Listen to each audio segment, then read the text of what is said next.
Okay, so today we're going to take a deep dive into something that's a pretty big part of all our lives. Yeah, Right? Like every day. absolutely. We're talking about digital communication. Yeah. You know, email, instant messaging, all that social media stuff. How's it really changed the way we talk to each other and connect with each other? Right. Now you're here because you like to get to the heart of the matter, right? Like you don't want to waste time. I like that. You want those aha moments, but without getting lost in the weeds. Efficiency. Yeah. Exactly. So think of this deep dive as like a shortcut to really understanding. Like shortcuts. I know, right? We all do. Yeah. So shortcut to understanding if all this digital stuff has actually made our communication and connections better. That's the big question, isn't it? It is. And that's our mission today, to really figure out if improved communication and improved connections are actually the same thing. Okay. Or are they totally different because of all this digital stuff? Interesting. And get this, for this deep dive, we've got something pretty unique. We've got a recording of someone writing an IELTS essay. Wow. I know, right? Like in real time. They're tackling this exact question about digital communication. So we get to like peek inside their head. Exactly. See how their ideas form, how they grapple with this stuff. It's like a window into someone's thought process. It's like watching the sausage get made. But in a good way. In a good way, yeah. We see the raw, unfiltered thinking that goes into forming an argument about whether these technologies have really moved the needle on communication and connection. Okay, so the essay writer, they start by breaking down the question itself. Right. We're really getting into the specifics. What about that? So first up, digital communication technology. We all know the usual suspects, right? Yeah. Email, instant messaging, social media. Uh-huh. But the question, it leaves room for other examples too. Sure. It's not limited to just those. Right. So it could be anything digital, really. Right, exactly. And then there's this phrase, improved communication. What does better even mean when we're talking about how we communicate? Yeah, is it just about speed? Like how fast we can send a message? Right, or is there something more to it than that? Like quality versus quantity, that kind of thing. Yes. Think about your own conversations online. Uh-huh. What makes some of them feel more effective than others? Right. What makes a good digital conversation versus a bad one? Exactly. And then we get to the really juicy part. Improved connections between people. Ooh. This is where it gets interesting. Right. Because are we really more connected just because we know what like a zillion people are doing online all the time? Is that the same as having deeper, more meaningful relationships? That's the question. Big question. And the essayist, right off the bat, separates those ideas. They don't assume they're the same thing. Which is so smart. And here's where the essayist does something super interesting. They actually plan out their conclusion first. Oh, wow. Interesting strategy. All right. Their take is this technology has made communication better, like way better, faster, easier, all of that. Okay. But when it comes to actual connections, Yeah. that's a different story. They're saying, yeah, we might be in touch all the time, but that doesn't mean we're actually closer. Right. Just because we're talking more doesn't mean we're connecting more. Exactly. So why start with the conclusion? That's kind of backwards. It's a really clever trick. Yeah. Because it becomes like a guiding star. Yeah. You know? Okay, I It's see. like you know where you want to end up. Uh-huh. So every point you make along the way leads you there. It's like a roadmap. Oh, okay. So like a compass. Exactly. Like- And then the essayist outlines their two main arguments. One paragraph is all about how communication has improved thanks to technology. Okay.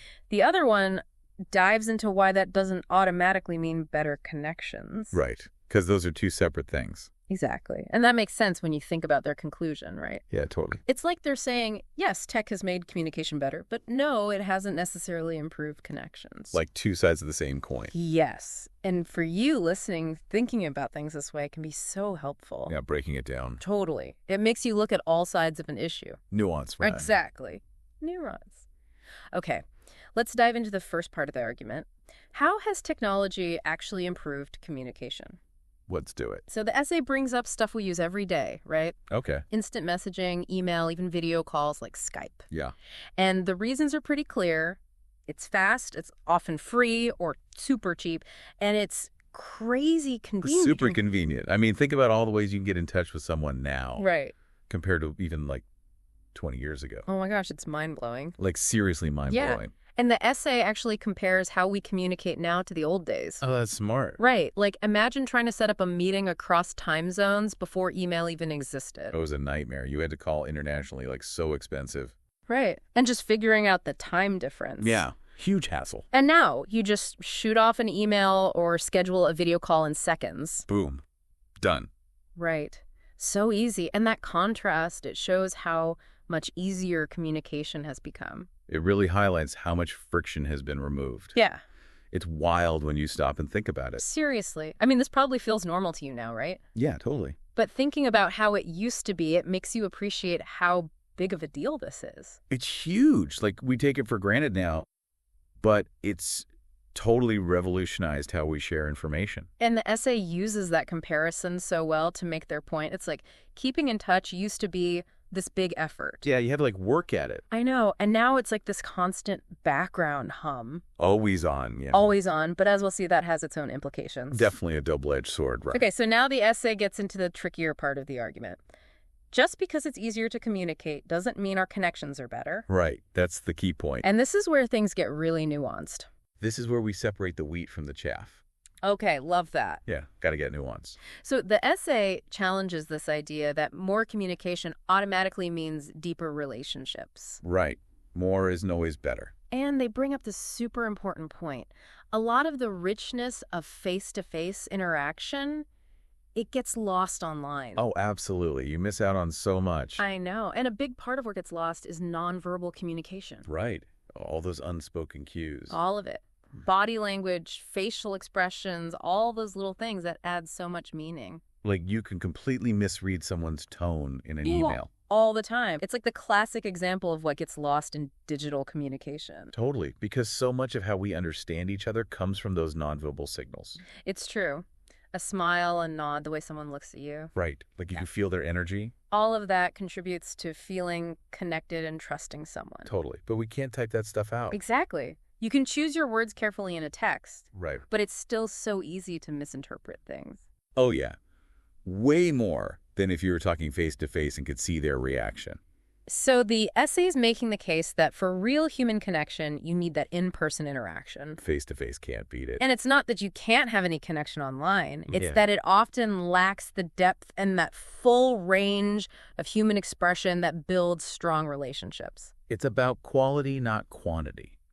You could have thousands of online friends, but how many truly deep connections? That's the tension the essay explores. Love it. And it keeps coming back to that initial distinction, right? More communication doesn't automatically equal better connection. It's such a good example of staying focused and making sure all your points lead back to your main idea. Yeah, like a laser beam. Exactly. And for you listening, it shows how important it is to always keep your central question in mind. Yeah. What am I really trying to answer here? Okay, so there's this really cool moment in the essay where the writer catches themselves using the word changed. Right. When they're talking about how technology has affected connections. But then they're like, wait a minute, the question specifically asks about improved. Oh, interesting. Right. And that shows how important it is to use the right words. Yeah, precision of language. Exactly. And by sticking with improved when they talk about communication, it strengthens their argument that one thing has definitely gotten better, but the other hasn't necessarily followed suit. Interesting. It's subtle, but it makes a big difference. And then we get to the conclusion, and it's so good. It's clear, it's direct, and it reflects that plan they made at the beginning. They say digital technology has definitely made it easier to stay in touch. Right. That's the improved communication part. But it hasn't fundamentally changed or improved how we build those deep, meaningful relationships. These are real connections. Exactly. And they end by saying face-to-face contact is still super important for that deeper level of connection. It's essential. You can't replace it. And the conclusion, it brings the whole argument together so nicely. It's a nice little bow on top. Right. And it's not just repeating what they already said. Yeah. It's like they take all the key points and turn them into a clear, strong opinion. And that's what makes a good argument, right? Absolutely.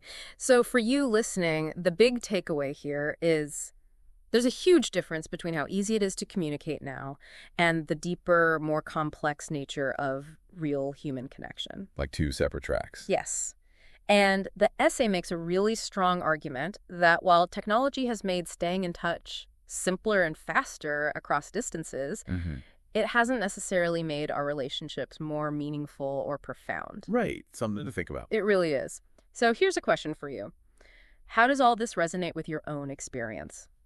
Have you noticed a difference between how much you communicate online and how deep your connections actually are? Yeah, it's worth considering if all this digital keeping in touch has sometimes come at the expense of those richer in-person moments. That's a powerful point. And it leads us to our final thought for you. As digital communication keeps evolving at warp speed. Right, like it's constantly Right. changing. I know. How can we be more mindful about creating those deeper connections in this tech-saturated world? How can we make sure that our drive for easy communication doesn't accidentally hurt the quality and depth of our relationships? Yeah.